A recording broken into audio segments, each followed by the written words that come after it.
Vai ser uma conversa, uma análise sobre este tema, que é o suicídio, onde a doutrina espírita é talvez, do que eu conheço, talvez a melhor ferramenta que auxilia no combate ao suicídio. Porque há muitas ferramentas do foro médico, do foro da psicologia, do foro da psiquiatria, que também é médica, mas a doutrina espírita, tendo o seu cabedal de informação, de conhecimentos baseados em factos, traz-nos uma informação que continua para além da morte do corpo de carne. E esse é talvez a maior prevenção ao suicídio, mas nós vamos continuar sobre isto. Porquê é que estamos a falar nisto? Já ouviram falar no Setembro Amarelo? Já, alguns de vocês. Não é propriamente por causa da cor das folhas das árvores, isso é mais no outono, não é? E em outubro, embora as estações agora estejam um bocadinho desreguladas, mas no outono é que as folhas eram um bocado amarelas. Por que será isto? O dia 10 de setembro é considerado mundialmente o dia da prevenção do suicídio a nível mundial, foi considerado. Hoje há dia para tudo, felizmente que há também para isto. E então, como o Dia Mundial da Prevenção do Suicídio é no dia 10 de setembro, em todo o mundo as pessoas que têm sensibilidade para esta área têm feito do mês de setembro um mês de prevenção do suicídio. O que já é bom, deveriam ser 12 meses, né? E não só o mês de setembro. E porquê o laço amarelo? Porquê a cor amarela, né? Que diz assim, o Setembro Amarelo, né? Prevenção do suicídio. Isso tem uma história, que é este Ford Mustang muito bonito, o carro dos meus sonhos quando eu era criança, e que é amarelo, que foi retocado, foi refeito, reestruturado por um jovem que gostava muito de carros. E o Setembro Amarelo, conforme já referi, tem por objetivo consciencializar as pessoas para a prevenção do suicídio, né? Portanto, isto começou com um jovem americano, o Mike Hamm, que tinha restaurado e pintado este carro, um Ford Mustang, no ano de 1968, se não me falha a memória. O carro é que é de 68. Contudo, portanto, em 1994, aos 17 anos, este jovem, o Mike, suicidou-se. E aquilo teve um impacto muito grande na comunidade americana onde ele estava inserido, né? E a família ficou boquiaberta, porque nem a família nem os amigos se aperceberam que ele teria algum motivo para isso, teria algum problema, fosse de que ordem fosse, né? Então, no funeral, os amigos montaram uma cesta com cartões e fitas amarelas com mensagem: se precisar, peça ajuda, e distribuíam às pessoas. E então, de vez em quando, até deixavam noutros sítios, né, cartões, fitas amarelas: se precisar, peça ajuda. E aquilo começou a ganhar, as coisas vão passando de boca em boca, de país em país, começou a ganhar uma dimensão mundial. E hoje temos o Dia Mundial da Prevenção do Suicídio, no dia 10 de setembro, temos o mês Setembro Amarelo, isto é, da prevenção contra o suicídio, nomeadamente no Brasil, que é um dos países do mundo que mais trabalha nesta área, e lá está, esta ação expandiu-se pelo país, e com isso a utilização de cartões amarelos para pedir ajuda a pessoas próximas passou a popularizar-se, né? A fita amarela também foi escolhida como símbolo do programa que incentiva aqueles que têm pensamentos suicidas a buscarem ajuda. Muito bem. Daí a razão da fitinha, do laço, etc. O que é que isto tem a ver com o espiritismo? Tem tudo. Hoje vamos fazer Eu escolhi um vídeo, trouxe uma entrevista, uma apresentação feita por um psiquiatra brasileiro, que é, digamos assim, um psiquiatra, no meu ponto de vista, boa noite, no meu ponto de vista, que está no topo da psiquiatria a nível mundial. Além de psiquiatra e professor universitário, ele é também um cientista, tem muitos trabalhos científicos que ao longo destes últimos 25 anos foi feito e que agora foram lançados em livro, que é o Dr. Alexander Moreira Almeida, que alguns já ouviram falar, e quem não o conheceu, fica aqui em primeira mão, poderá ter a oportunidade de o conhecer nas 17ª Jornadas de Cultura Espírita do Oeste, dia 23 e 24 de março do ano que vem, onde ele estará presente para abrir e encerrar as nossas jornadas, tendo aceito gentilmente o nosso convite. Então, o Dr. Alexander fez um vídeo pedagógico destinado àquilo que os brasileiros chamam mídia, nós chamamos órgãos de comunicação social, ou os mass media, como se queira também pode chamar mídia, é uma questão de tempo. Quando eles chamam mídia, é órgãos de comunicação social, jornais, rádios, televisões, etc. E então, ele fez um documentário, um vídeo, dedicado a esses órgãos de comunicação social. Porque muitas vezes os jornalistas, seja na televisão, na rádio, nos jornais, não sabem utilizar bem, não sabem como agir na prevenção do suicídio, não é? E como os jornalistas não sabem, também nós não sabemos. Então ele, como é um professor universitário, é uma pessoa muito virada para a pedagogia, divulgou na sua página no YouTube, qualquer um de vós pode lá ir, Alexander Moreira Almeida, e tem lá vídeos muito bons, e aquilo é aberto e gratuito para qualquer pessoa. Um pormenor, ele é espírita, mas isso vale o que vale, não é por aí que é a melhor pessoa. Vamos imaginar aqui que a Paula tinha ideias de auto-extermínio, de se suicidar, não é? Se eu andar todos os dias a dizer, Paula, não te suicides, não faças isso, não te suicides, eu estou a enfatizar o quê? O ato. Eu não estou a agir bem. Eu tenho boa vontade, mas não tenho conhecimentos, não é? E então é com o objetivo de ajudar como abordar que ele fez isso. Eu achei tão bonito, e desculpem se vocês não gostarem, porque eu achei tão profundo e tão importante que resolvi trazer hoje. São 20 minutos e vamos ouvi-lo e vamos também interpretar junto com a doutrina espírita, está bem?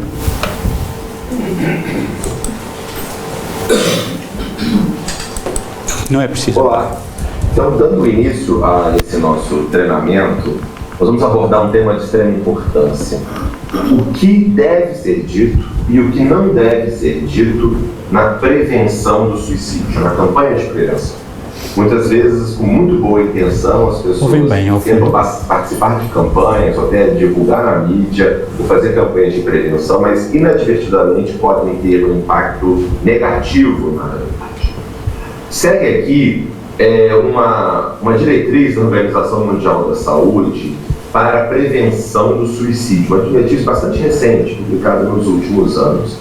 E eles abordam 4 diretrizes efetivas, medidas efetivas de prevenção. Primeiro, limitar o acesso aos meios de cometimento do suicídio, desde pesticidas muito perigosos, acesso a armas de fogo, a locais de risco. Segundo, que é o que nós vamos abordar aqui especificamente, a cobertura responsável da mídia. Depois, fomentar habilidades socioemocionais dos adolescentes. Como os adolescentes podem lidar melhor com os desafios normais da vida e, com isso, prevenir o suicídio. E, por fim, identificar, tratar e acompanhar pessoas com transtornos mentais e comportamentos suicidas. Ora bem, Vamos ver aqui um aspecto que me pareceu importante abordar à luz da doutrina espírita, este aqui. Fomentar habilidades socioemocionais nos adolescentes. Nós podemos nos perguntar, ok, sim senhora, quando alguém tem esta tendência, deve de imediato pedir ajuda médica, um psiquiatra, um psicólogo ou a ambos, até se for caso disso.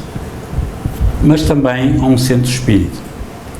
Muitas vezes, muitos jovens, e isso tem acontecido em Portugal, não tendo uma ligação com a espiritualidade, porque não se revêem nas religiões que estão ultrapassadas, né? Estão cheias de teias de aranha, porque não evoluíram, não se revendo nas religiões, não tendo uma orientação, não tendo tido, por hipótese, uma educação espiritualizada, o adolescente, o jovem, vê-se num mundo aparentemente em descalabro, a desabar, sem perspectivas de futuro, e diz assim: vou viver para quê? Qual é o objetivo da vida? Ele não sabe que a vida continua. Vou viver para quê? Para ganhar 600 euros por mês, trabalhar toda a vida, pagar a casa, não ter uma perspectiva de uma vida que... Não. As pessoas pensam isso. E então, eu no outro dia tive de dizer a um jovem isso: se eu fosse como tu, eu pensava como tu. Mas eu sou espírita. Lê o livro dos espíritos. Mas eu não acredito nessas coisas. Não interessa, não é para acreditares. Lê para rebater. Vais rebater ponto por ponto comigo, se quiseres. Vais provar que eu estou enganado. E que todos os cientistas, centenas de cientistas desde 1857, a altura em que o espiritismo provou a imortalidade, que eles estão enganados. Lê. Nem que seja o último livro da tua vida, lê. Diz: ok, eu vou ler. Porque é isto que os jovens recebem hoje em dia. Consolas, computadores, jogos, isto, aquilo, aquilo outro, formação, falta de educação. Muitas vezes também, porque os pais não têm tempo ou demitem-se desse trabalho, né? E as escolas não têm por objetivo educar, mas sim formar pessoas. E então, nós questionamos, né? Qual é o guarda-chuva mental de um adolescente, um jovem, que começa a ter anseios demais? Ele não vê mais nada. Então, só temos duas hipóteses. Temos uma visão materialista da vida, que não nos dá qualquer perspectiva, e temos uma visão espiritualista da vida, seja ela qual for. E era o que eu dizia a esse jovem: só faz sentido viver se acreditares em Deus. Se não acreditares em Deus, a vida não tem sentido. E o silêncio dele foi a mesma coisa que me fazer assim. Porque às vezes, por orgulho, a gente nem assim faz. Mas ficou lá com o livrinho para ler, né? E então é muito importante. Reparem, nós temos um estudo da mediunidade que está completo, programado para começar no dia 7 de outubro. Tivemos de retirar muitas pessoas que gostaríamos que ficassem, porque estão 15 pessoas, o ideal era 12. Temos um estudo um curso de espiritismo que vai começar também no dia 7, às 15 horas, onde já estão inscritas 30 pessoas. Aí temos um limite máximo de 70. E temos, a começar na mesma altura, um grupo de crianças com mais de 6 anos, onde temos 3, 4 crianças inscritas que são filhas de 2 monitoras, filhos de 2 monitores, e temos mais uma rapariga, uma miúda, que é filha de uma frequentadora aqui do centro. 5. Só há 5 crianças, filhas de espíritas nas Caldas da Rainha. Ou sobrinhos de espíritas, agora vem mais um do Bom Barral, 6. Estão a ver? Nós somos pais, vimos ao centro, o centro está cheio de encarnados e também certamente de desencarnados, mas não trazemos os filhos ao centro espírita. Dizemos assim: o meu filho, quando for grande, ele escolhe, e depois escolhe mal. Depois a gente diz assim, o que é que faltou ao meu filho? Eu sempre lhe dei tudo, não lhe deu o principal. Foi um caminho que lhe dissesse assim, vale a pena viver a vida, ok? Falando então especificamente da mídia, às vezes a gente não tem noção da importância do impacto que a mídia pode ter quando você deleta. Vocês lembram-se, há pouco tempo, há coisa de um ano por aí, eu tenho muita dificuldade em contabilizar o tempo. Houve uma série na Netflix de uma rapariga que o título era 13 razões para se matar. Lembram-se disso? Criou uma grande polémica, né? E se não se lembrarem, consultem no Google que vão... E ele vai falar sobre isso. Esse é um estudo muito importante, publicado, uma das principais ciências de psiquiatria do mundo, analisando o impacto daquela série da Netflix, 13 Razões Por Quê. É uma série em que se mostra 13 razões por que uma jovem teria se matado. E a série fez tudo que não deveria ser feito.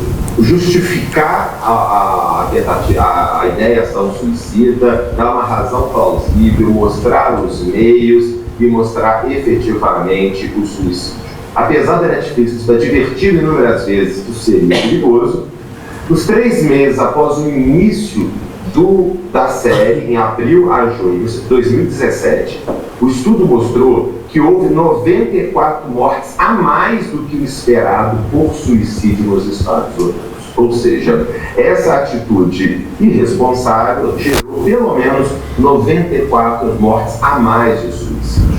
Foi um aumento de 13% na taxa de suicídio nos Estados Unidos, e esse aumento de suicídio se deu exatamente na faixa etária da personagem, 10 a 19 anos. E o aumento foi ainda maior, 22% entre meninas, o sexo da personagem. Então a gente tem uma noção do grau de gravidade, de risco e responsabilidade sobre isso.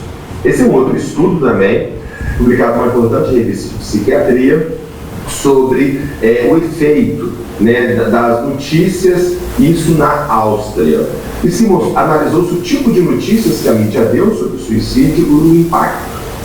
Relatos recorrentes, apresentar vários momentos ou atualizações sobre um caso de suicídio. Ok. Quem é que não se lembra disto? Temos um canal de televisão que presta um péssimo serviço ao país, que se chama CMTV. E isto tem de se dizer, que aquilo é muito mau. Intoxica as pessoas, a mente das pessoas, é óbvio que só vê quem quer, mas que são especialistas nisso. Só falta, e eles que me perdoem, se estiverem a ouvir, mas isto é a realidade, só falta no caso de não haver um crime por dia e eles matarem alguém para terem a notícia. Dizem, olha, aqui não morreu ninguém, não, então, toma lá, pronto, olha, aqui um morto. É uma coisa dantesca. É horrível aquilo que eles fazem. Né? E as pessoas embebedam-se com aquilo. A gente vai para os cafés e os cafés estão ligados naquela estação, que não devia existir. Num povo que tivesse o mínimo de espírito crítico, ninguém via aquilo. E aquilo não tinha audiências e tinham de mudar de orientação editorial. Mas não, eles fazem precisamente isto que o Dr. Alexandra estava a referir. Vão esmiuçar ao bocadinho, e como é que ela fez, e isto, e aquilo, e aquele outro. Né? E isso é de um primitivismo espiritual. Casos famosos descreveram o método do suicídio. Tudo isso aumentou. Quando publicou esse tipo de notícia, ou se veiculou na mídia, aumentou o índice de mortes por suicídio nos dias subsequentes, quando se falou o método do suicídio. Quando se deu uma explicação monocausal, por causa do desemprego, porque a pessoa estava doente, porque ela teve uma desilusão amorosa, porque sofreu um abuso, porque qualquer coisa, e aí ela se matou. Quando há uma ênfase, isso é um dado muito importante nas campanhas de prevenção. Não podemos e não devemos enfatizar apenas dados epidemiológicos, falando que muita gente está morrendo de suicídio, que há uma epidemia de suicídio, os problemas sociais, ninguém aguenta e estão morrendo, as pessoas estão se matando. Esse tipo de informação, de abordagem, aumenta a taxa de suicídio, e até mesmo opiniões de especialistas. O que é que nós podemos fazer neste caso? Não é? Alguém matou-se em Portugal hoje, por hipótese. supostamente foram 3 pessoas, é a média. Isso é notícia? O que é que acham? Não? Não é? Para uns será, para outros não será. Mas há uma outra notícia mais importante. É que há 10 milhões de pessoas que não se mataram. No dia de hoje. Foi só apenas 3. Já é muito. Estão a ver a diferença? E o Espiritismo é um precioso auxiliar nisso. Não vai dizer assim, não te mates. Vai dizer assim, caramba, Paula, tu tens uma vida tão boa. Hoje eu estou doente. Sim, mas tu tens doente, mas tens o hospital, tens médicos, tens sistema de saúde, etc. Em África ninguém tem nada disso, né? E ela vai começar a ver as coisas para o outro lado. Tens os teus filhos, os netos, o marido, os amigos, né? Tens comida, roupa. Só na Líbia ontem foram 20 mil ou mais, se calhar, que desencarnaram num resgate coletivo, em Marrocos, na guerra, por todo o lado. Nós aqui em Portugal estamos num cantinho do céu. Isto é uma espécie de umbral de entrada para o céu, né? Tirando aquela secção ali da Assembleia da República.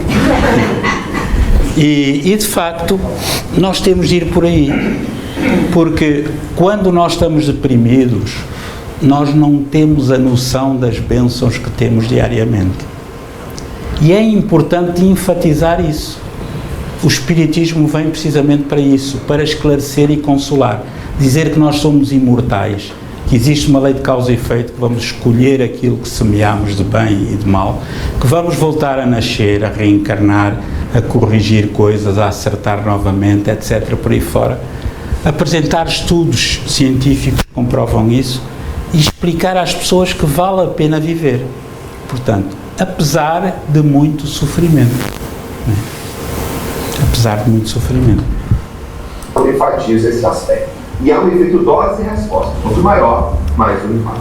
Por outro lado, também, há uma diminuição de suicídio quando se apresenta relatos de pessoas que tiveram ideação suicida, mas que não tentaram, e que não tentaram suicídio, e que buscaram modos mais saudáveis de lidar com o problema. Só para a gente ter uma ideia, essa é uma revisão que acabou de sair dos principais estudos sobre o relato, a cobertura na mídia sobre o suicídio de uma pessoa famosa. Houve um aumento em média de 13% na taxa de suicídio no país ou na região após uma notificação de suicídio de pessoas famosas. Este é outro assunto que nós temos de falar a sério com os nossos filhos e com os jovens.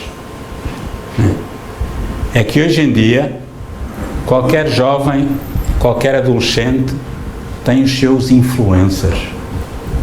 Influencers são pessoas que influenciam. São pessoas que se metem no YouTube, têm não sei quantos milhões de seguidores, fazem as maiores barbaridades e são influenciadores de comportamentos. E um dia tive de dizer aos meus filhos: epá, vocês andam distraídos. Ah pai, mas isto é moda, tal, aqui é influencer e tal. Não. Quer dizer, tu não ligas patavina ao maior e melhor influencer da tua vida, que é o teu pai e a tua mãe. Lá estás tu com as tuas coisas. Não, não. Eu não tenho nenhuma página do YouTube de influencer com milhões de seguidores. Mas eu sou o melhor influencer que tu tens. Quer dizer, há um desligamento entre os pais e os filhos.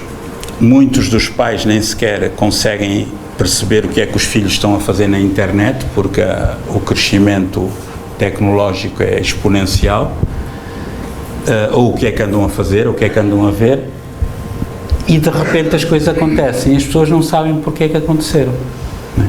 E acontecem coisas bárbaras na internet, junto de jovens que não estão esclarecidos, que não tenham um apoio psicológico por parte dos pais ou por parte da comunidade, né? Também acontecem coisas muito boas.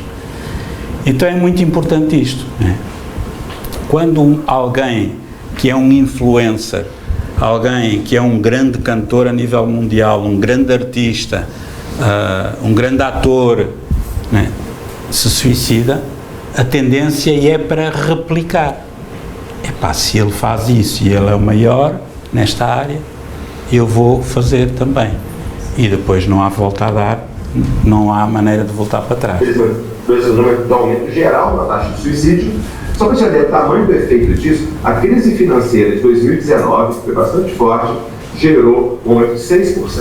Quer dizer, a ênfase na notícia de celebridades aumenta 13%. E, especificamente, quando a gente analisa o aumento no método, na morte, pelo método que a pessoa tentou, que a pessoa morreu de suicídio, arma de fogo, enforcamento, seja o que for, quando você enfatiza isso, há um aumento em torno de 30% na taxa de suicídio por aquele método. Nesse caso, o editorial do British Medical Journal, que foi há 2 anos atrás, mostrou, por exemplo, o suicídio do Robbie Williams, aquele ator, resultou num aumento de 10% do suicídio ao longo de 5 meses nos Estados Unidos. E o risco é maior quando se dá capa à notícia, quando se descreve os métodos, os detalhes do suicídio. E isso é muito importante. Um outro problema também é a pessoa se identificar. A pessoa passa... Esta é a razão, porque hoje em dia há um acordo tácito com os órgãos de comunicação social para não aparecer nas capas. Fulano matou-se. Então aparece ali, se calhar, ou até evitar de dizer qual é a causa de morte. Morreu o Joaquim Manel, que era o maior bailarino, não sei quantos, em Portugal. Pronto, mas não se diz a morte. E quando não se diz a morte, a gente desconfia, mas pelo menos não está lá. E antigamente, lembram-se, apareciam logo nas capas do Correio da Manhã, que é outro jornal que por mim também podia desaparecer, que faz parte da CMTV. E atenção que isto é a opinião minha, do José Lucas, não é a opinião do Espiritismo, nem do Centro de Cultura Espírita. E então, isto é muito importante, não é? Portanto, não destacar estas coisas. O problema, por exemplo, homens já de meia idade, por volta de 60 anos, passando por quadros depressivos, se identificam mais com o Robbie Williams, que foi o caso dele, e tenderiam a ter maior risco de suicídio. E um risco muito grande também é apresentar o suicídio como uma solução normal, ou uma solução comum ou esperada para a adversidade, normalizar. Estão a ver isto? Isto é muito importante e muito grave. Porque, assim como se tornou normal no planeta Terra, principalmente no Ocidente, porque o suicídio está muito ligado à saciedade, né? Eu já tenho tudo, o que é que eu vou fazer da vida? Não só, mas também. Mas aqui no Ocidente é normal matar crianças através do aborto, é normal matar-se pessoas através da pena de morte, em Portugal não, mas noutros países é normal matar-se pessoas através da eutanásia. Tudo aquilo que é legal é normal, não é? É normal roubar o povo, porque é legal, as leis são feitas assim, não é? De acordo com as leis agora, o Ricardo Salgado se calhar vai ficar inimputável, porque ele, apesar de ter ido à Suíça passear, etc., não se lembra de nada, nem de que avião é que andou, e nós vivemos numa sociedade de brincadeira, em que andamos todos a fingir e ainda vamos depois votar neste, naquilo, naquilo outro, que fazem estas coisas. Nós precisamos de uma sociedade melhor, baseadas naquilo que vale realmente a pena, que são os conceitos ético-morais que Jesus de Nazaré trouxe, que nenhum partido político tem, pelo menos na essência. Então temos de ser nós, cidadãos, a exigir isso, temos de ser nós a fazer isso no nosso cotidiano, através do exemplo. Hoje em dia, se perguntarem a qualquer jovem, qualquer adolescente, assim, oh senhora, matar-se é normal. Não é normal. Foi banalizado. Foi banalizado.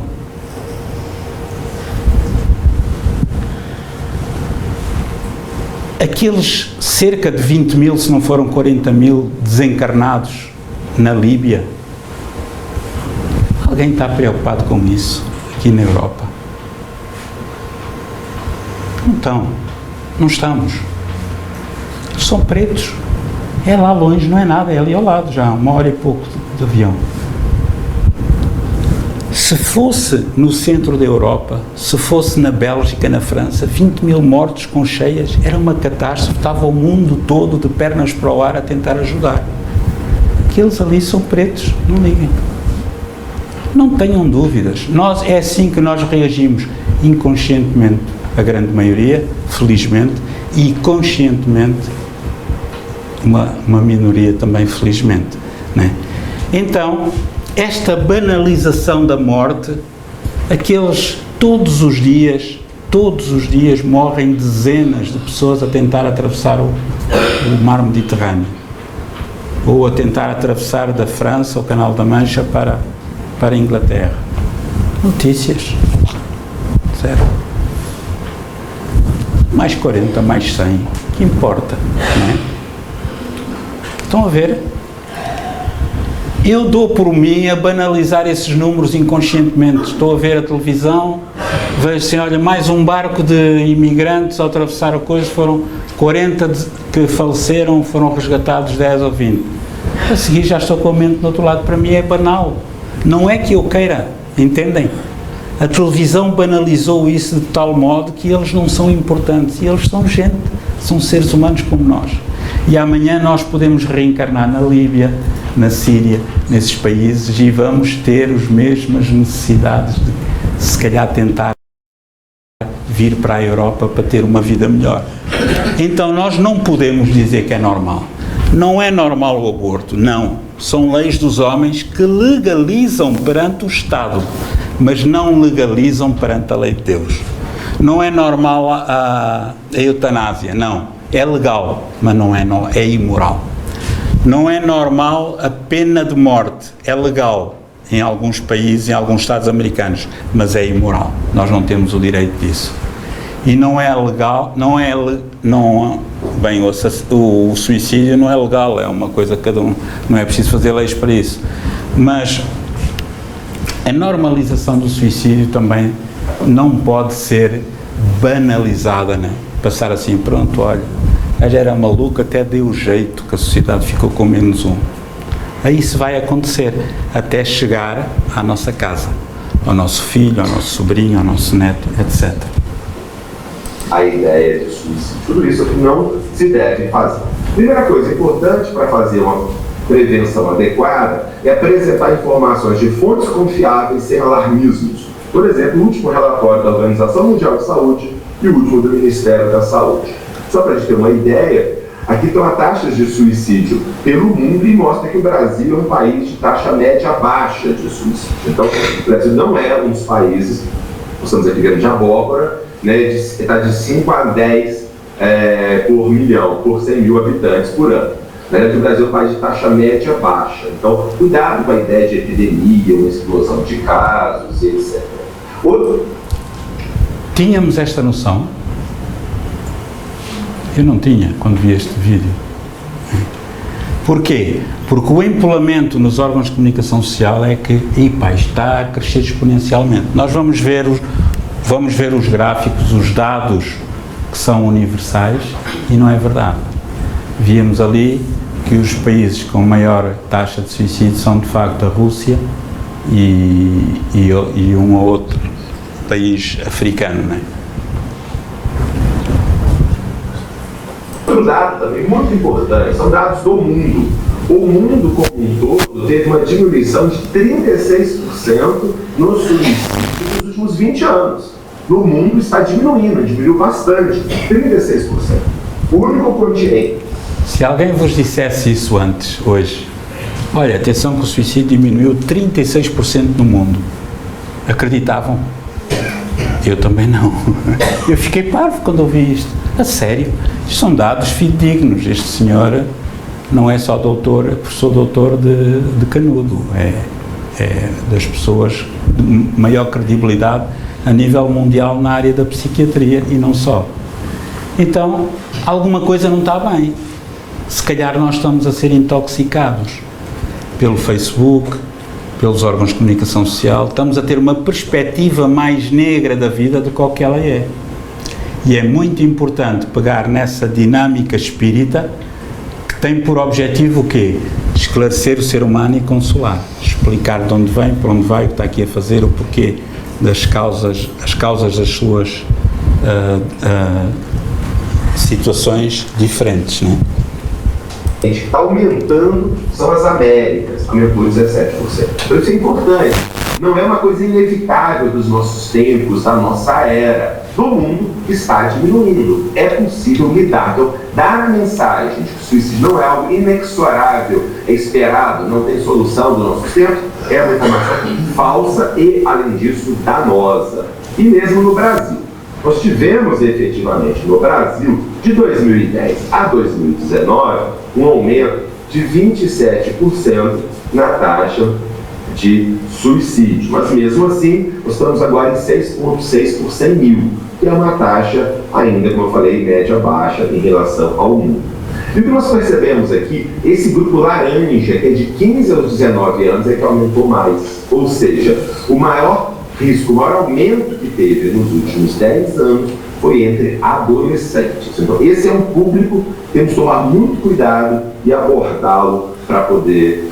Então, se tanto não há uma super explosão dos casos, há um aumento importante nos adolescentes, e, portanto, nós temos que trabalhar os adolescentes e, ao mesmo tempo, é possível fazer medidas efetivas. Outra informação também, se falou muitas vezes com a explosão de casos de suicídio pelo Covid, não temos dados científicos a esse respeito, ao contrário.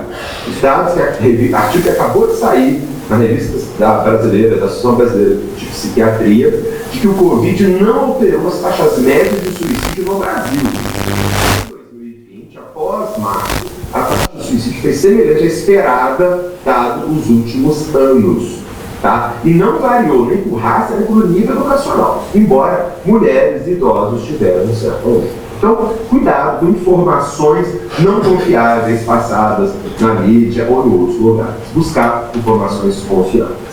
Um dado muito importante na prevenção do suicídio é entender que o suicídio, a saúde, a doença é um equilíbrio dinâmico de fatores que geram o suicídio, a doença, fatores patogênicos e fatores que geram a prevenção à saúde, fatores salutogênicos. Então, são fatores bio, psico, sócio e espirituais. Todos esses fatores em conjunto é que vão aumentar ou diminuir o risco. Então, jamais enfatizar um único aspecto, mas cada vez mais enfatizar e diminuir os fatores de risco e aumentar os fatores de prevenção, que nós vamos abordar. Isto é muito importante, porque às vezes assim, olha, fulano matou-se por causa da mulher, por causa do marido, por causa do foi despedido. Não, as coisas não são preto e branco, né? Há vários fatores, né? Há todo um conjunto de fatores que interferem naquele ato, naquela escolha, né? Quase sempre desesperada, e é muito importante ver isto, né? Aqui agora. Então, entre os fatores de risco e protetores, por exemplo, fatores de risco: ter uma tentativa prévia e ter uma doença mental, um transtorno mental. Por outro lado, nós sabemos que o tratamento correto do transtorno mental diminui as taxas de suicídio. Por exemplo, o uso de antidepressivos corretamente, o uso do carbonato dilúido, o uso da clozapina, o uso da terapia cognitiva comportamental corretamente diminui o suicídio. Segundo ponto, o uso de álcool e outras drogas, uso e abuso de álcool e outras drogas, álcool, maconha e outras drogas, aumentam o risco. Então, enfatizar comportamentos mais saudáveis de evitação desse tipo de uso. A desesperança, a impulsividade são fatores de risco. A ênfase na divulgação é, primeiro, que tudo passa. Todos nós passamos por dificuldades, turbulências, mas essas ondas vão e vêm. É preciso enfatizar habilidades de resolução de problemas, superar dificuldades e mais, fazer as pessoas, ajudar as pessoas a lembrarem de situações do passado que elas achavam que não dariam conta e que foram capazes de superar. Exemplos pessoais prévios de superação. Na hora do desespero, achou que não ia conseguir resolver e depois ela conseguiu. E a busca também, uma ênfase em buscar mais razões existenciais. Nós vamos falar um pouquinho disso mais para frente. Outro fator de risco: possuir acesso a meios letais, restringir esses acessos, desde armas de fogo, medicações perigosas, pesticidas, ou até mesmo acesso a locais que as pessoas possam se julgar, coisa de uma. Outros fatores de risco são isolamento social, divórcio, família monoparental, filhos, né, de pais de apenas um, que vive com um dos pais apenas, e a família disfuncional. Entre os fatores protetores estão ter filhos, casamento, o envolvimento social com amigos, buscar a proximidade, ou seja, a ênfase em reforçar contato e atividades sociais, reforçar o vínculo familiar, melhorar o vínculo familiar com os amigos, estar mais presente. Reforçar o senso de responsabilidade da pessoa com a sua família, com seus filhos, inclusive o sofrimento causado daqueles que ficam quando alguém morre por suicídio. E também estimular e aprimorar o comportamento parental, auxiliar os pais num comportamento adequado em... Este aqui é um argumento muito interessante que aqui o Dr. Alexander refere. É dizer ao potencial suicida: repara, não faças isso, porque o teu marido vai sentir a tua falta, os teus filhos, os teus netos, o exemplo que vais dar aos teus netos, né? A vida continua, amanhã pode ser diferente, né? E de facto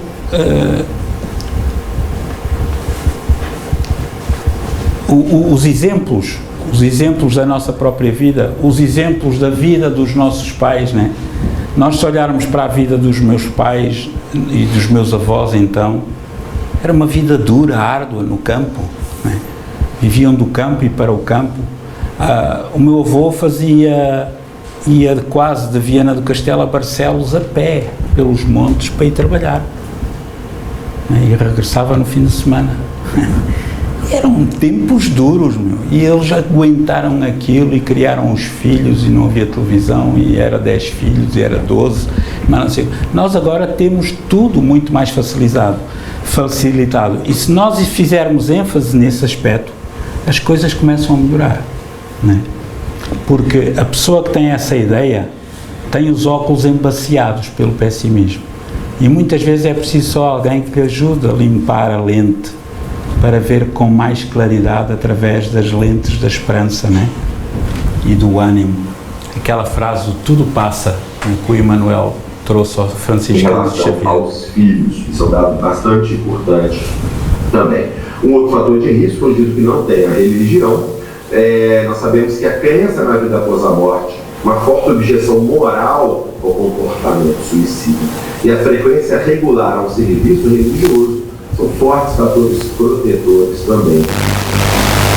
As pessoas precisam conhecer os fatores protetores. Se eu enfatizo só fatores de risco, se a pessoa tem 2 ou 3, ela acha que ela vai cometer ou tem muito risco. Mas ela precisa valorizar os fatores protetores que ela tem, para que ela possa vir a desenvolver. Então, dentro da mídia, aqui vem uma diretriz da Organização Mundial da Saúde também, tudo gratuito, disponível gratuitamente na internet, né? Estratégia de prevenção.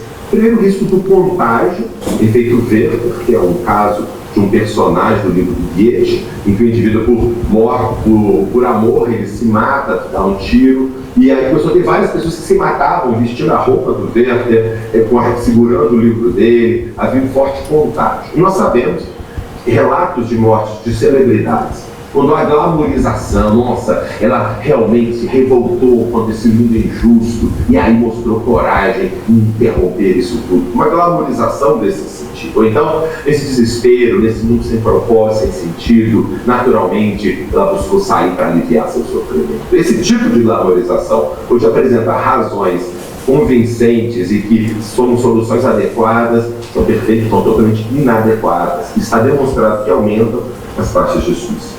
Por outro lado, o efeito protetor, efeito Papageno. Papageno é um personagem da flauta mágica de Mozart, e que também ele pensava em suicídio, depois ele conseguiu superar aquilo com o apoio das pessoas e tudo mais. O que tem que nos destacar efetivamente? Exemplos de pessoas comuns e de pessoas famosas que se recuperaram de doenças mentais, que se recuperaram de pensamentos suicidas. Passar exemplos saudáveis, passaram por dificuldades, chegaram a cogitar o suicídio, mas a maioria das pessoas que pensam em suicídio não tenta, e a maioria, muito menos ainda, morre. Desculpem, penso que seja a última interrupção, mas é muito importante falar disto.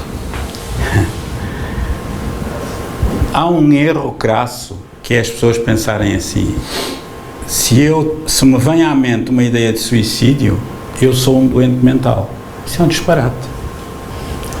Outro disparate é a pessoa pensar assim: epá, veio-me à mente matar-me.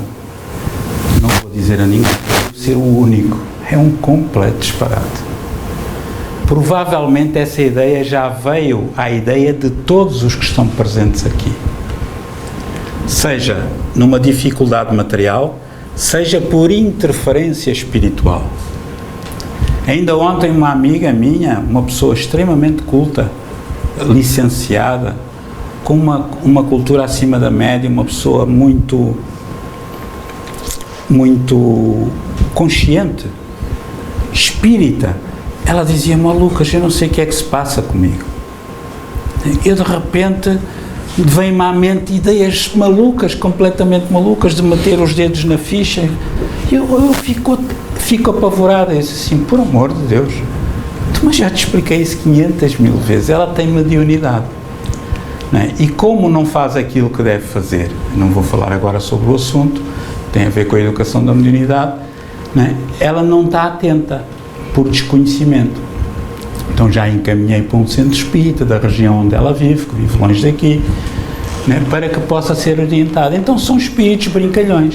O espírito brincalhão, como ela tem mediunidade, é mais sensível, chega à beira dela, não é visível, mas a mente funciona mentamente. Olha, mete os dedos na ficha, vais apanhar um choque.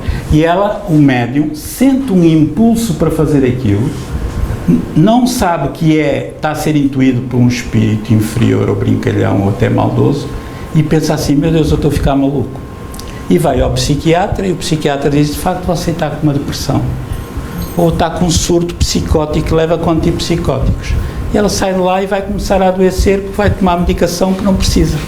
A medicação que ela precisava era ir a um centro espírita e aprender a lidar com a sua mediunidade. E isso aconteceu de certeza já nas nossas cabeças todas. Quantas vezes não me acontece isso, de eu ir a conduzir ou estar em casa e de repente vem aquela ideia: espera aí, mas esta ideia não é minha, eu não penso assim.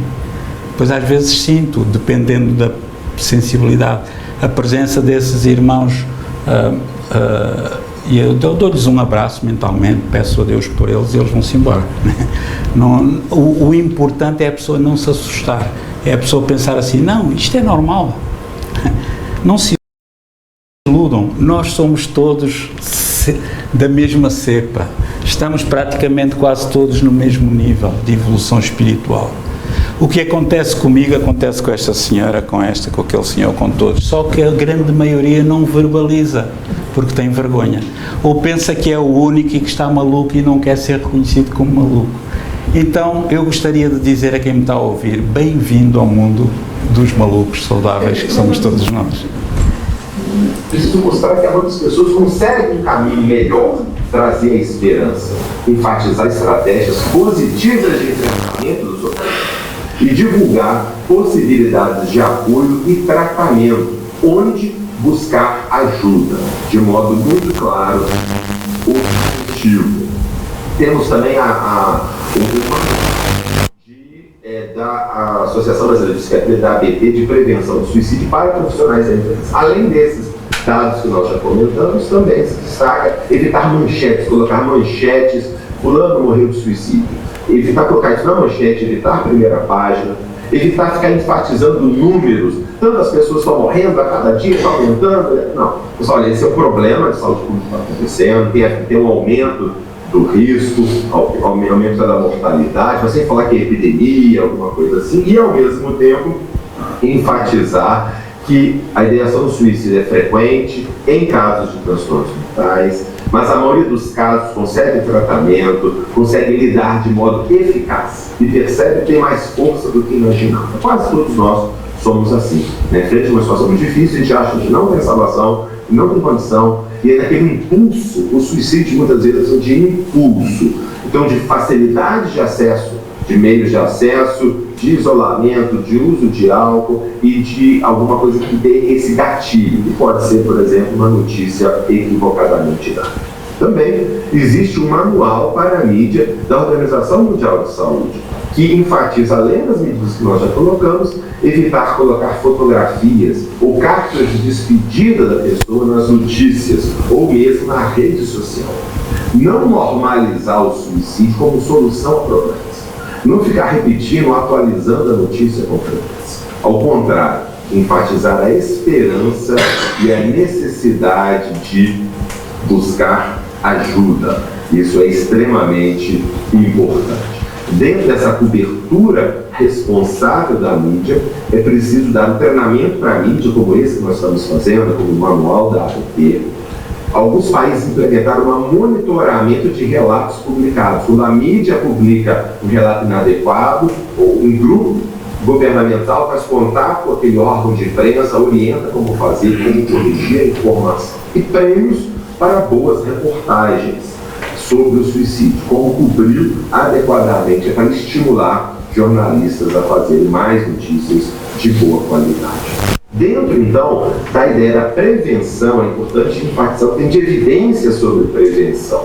Abordagem baseadas em evidências e focada nas necessidades da população, sem viés teóricos, ideológicos, financeiros. Né? É preciso disponibilizar redes de serviços que ofereçam intervenções eficazes, treinar o clínico geral para identificar casos de depressão na atenção primária. Isso é demonstrado que diminui a taxa de suicídio naquela população.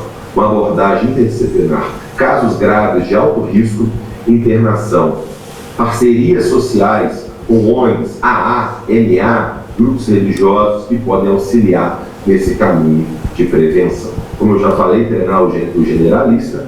Um outro dado que se sabe também, treinar jovens, especialmente nas escolas, para lidar com a depressão, comportamento suicida. Mas ao invés de ficar enfatizando que eles estão sofrendo, que estão terrivelmente mal, que muitos estão morrendo, não é essa a ênfase. A ênfase é no aspecto positivo. Enfatizar os aspectos de proteção e as estratégias para lidar com o estresse e a ideação do suicídio. Temos que capacitar os adolescentes a lidar com problemas. Hoje em dia, nossos adolescentes ficam trancados no quarto, os pais permitem que os adolescentes ficam trancados no quarto o dia inteiro, sem contato social, sendo inundados por informações inadequadas e sem desenvolver as habilidades sociais e cognitivas que seria esperado de um convívio social normal e saudável. Seguir pacientes após tentativa de suicídio num pronto-socorro, por exemplo, tem experiências feitas no Brasil mostrando que se liga para esse paciente e se busca dar um encaminhamento para esse paciente. O uso do lítio de antidepressivos, quando indicado, da terapia cognitiva comportamental. Todas elas. Desculpem lá, mas eu tenho de falar disto. A grande maioria de nós portugueses, quando se diz assim, pá, fui ao psiquiatra e ele receitou-me daquelas coisas, aquilo que faz mal. O quê? Um antidepressivo? Não, faz mal. O antidepressivo faz bem para a depressão. Mas aquilo tem efeitos secundários. Então, e o comprimido para a dor de dentes não tem efeitos secundários? E o comprimido para a dor de cabeça não tem efeitos secundários? Um mito. Antigamente, quem ia ao psiquiatra era maluco. Eu lembro-me desse tempo. Como veem, eu já sou um fóssil. Quando eu era mais jovem, quando tinha aí 18 anos, só ia ao psiquiatra quem fosse maluco. Aquele está tolinho, anda no psiquiatra. Psicólogos ainda safava, mais ou menos. Hoje em dia não, hoje é chique. Hoje só não vai ao psiquiatra quem é maluco. Porque os saudáveis vão ao psiquiatra.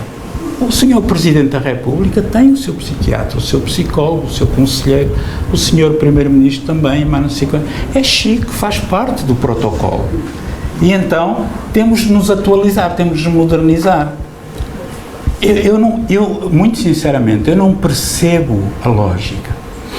Quer dizer, andam milhões de seres humanos há tanto tempo a investigar, a fazer milhões de investigações da ciência, da indústria farmacêutica, para arranjar um medicamento que nos ajude a viver melhor. E depois, quando nós precisamos desse medicamento, eu digo assim, não vou tomar, eu prefiro andar a bater mal da cabeça, né? A bater contra a parede, não vou tomar porque isso tem efeitos secundários. Isto não faz sentido. É óbvio que no futuro os medicamentos serão muito mais eficazes e se calhar até personalizados. Mas a medicina que nós temos agora, meus amigos, é uma bênção de Deus para nós, humanos, para as nossas doenças. E a medicina do espírito, que é a ciência espírita, é uma bênção de Deus para a saúde espiritual. São medidas comprovadamente eficazes na prevenção do suicídio. Mais uma vez, em relação aos adolescentes, foco na saúde mental positiva, desenvolver habilidades socioemocionais, aprender sobre pessoas mentais, sobre depressão, mas principalmente que eles têm tratamento.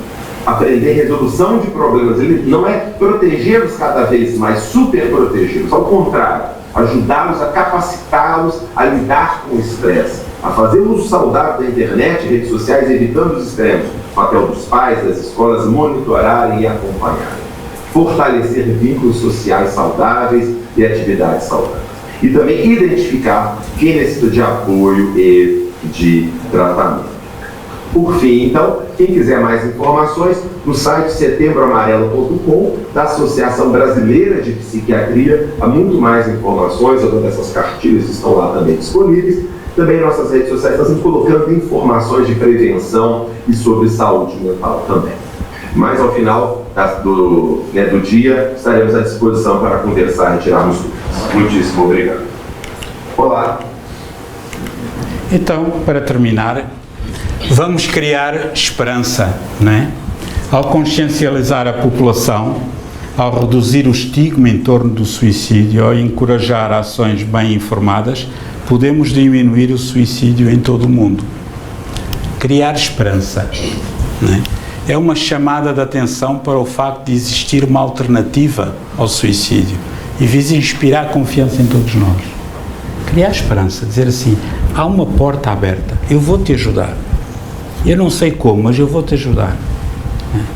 Vamos falar com um psiquiatra, com um psicólogo, vamos auxiliar aquela pessoa, vamos levar a Paula lá, ela vai sair de lá melhor, né? As nossas ações, não importa quão grandes ou pequenas, podem dar esperança a quem está a sofrer. Às vezes um sorriso, às vezes uma pequenina palavra a um vizinho. Aquelas pessoas que menos parecem sofrer, às vezes são as que mais sofrem de solidão. Estão no limiar da navalha, entre um lado e cá. Estão a pensar nessa atitude infeliz e com um sorriso nos lábios para fingir, porque são obrigados a isso. E temos de ter essa percepção, estar abertos, porque se nós estivermos disponíveis para o próximo, os bons espíritos vão intuir essa pessoa a falar com outra que conhece aquela que está disponível para que por acaso a conversa aconteça, etc. Os nossos guias têm um trabalho imenso para nos ajudar. Então temos sempre, todos temos uma palavra a dizer nesta área. A prevenção do suicídio é possível. Cada um de nós pode ser um elemento-chave nesta prevenção. Agindo, pode mudar a vida de alguém nos seus momentos mais sombrios. Mas nós todos podemos, nenhum de nós tem o direito de dizer assim, eu não posso fazer nada. Eu posso fazer muito, né? Se eu quiser. Só é preciso mostrar-se disponível, ter tempo para ouvir alguém. Hoje ninguém tem tempo para ouvir ninguém, né? Os únicos que ouvem aqui são as pessoas que vêm à palestra. Ninguém os deixa falar. Eles ouvem obrigados. Estou a brincar. E dar espaço para essa pessoa falar sobre as suas experiências. Pá, conta lá a tua coisa. Porquê é que tu tens essa ideia? E tentar ver, porque pode ser uma coisa patológica, mas também pode ser uma coisa psicológica. Podem ser tendências de vidas anteriores. Se eu fui suicida numa vida anterior, ou nesta reencarnação, ao passar pela mesma situação que provocou o suicídio noutra vida, eu tenho tendência a repetir. Mecanismo de fuga. Ok? Um dia eu vou conseguir. Para terminar, uma conversa de circunstância pode salvar vidas. Criar uma sensação de ligação e esperança com alguém que pode estar a passar por dificuldades. Aquilo que falávamos há pouco. E assim, terminando, contar às pessoas que há histórias que vale a pena partilhar. Pá, eu conheço fulano, andava com essas ideias, olha, hoje está bem na vida, conseguiu superar isto. E é verdade. A grande maioria é isso. Ao incentivar a compreensão, alcançar e compartilhar experiências, queremos dar às pessoas confiança para agir. Prevenir o suicídio exige que nos tornemos um farol para aqueles que sofrem.